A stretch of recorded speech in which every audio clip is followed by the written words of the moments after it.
ఇక్కడ చూడండి ఇగో ఫ్లవర్స్ ఇవి పాలినేషన్ కోసం మిద్దె తోటలో ఉండాలట అండి. అందుకే నేను తీసుకున్నాను. చూడండి ఎంత బాగా పూసాయో.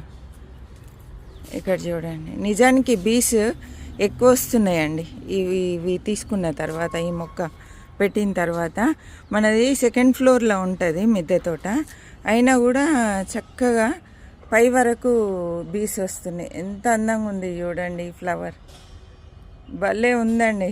ఆరెంజ్ కలర్లో సూపర్గా ఉంది చూడండి. అసలు చూస్తుంటే అన్నీ మర్చిపోవచ్చు, అంత బాగుంది కదండి. భలే అనిపిస్తుందండి మిద్దె తోటలో ఫ్లవర్ మొక్కలు ఉంటే, పూల మొక్కలు ఉంటే. కానీ స్థలం తక్కువ ఉంది కాబట్టి నేను ఎక్కువ పూల మొక్కలు పెట్టలే అండి. ఇది చూడండి ఎంత అందంగా ఉందో.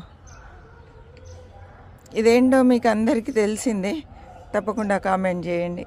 ఓకే అండి, ఇది మన చిన్న మిద్దె తోట. నచ్చితే మెయిన్ వీడియోస్ చూడండి. ఈ టైటిల్ కింద లింక్ ఇస్తా, ఒకసారి క్లిక్ చేయండి.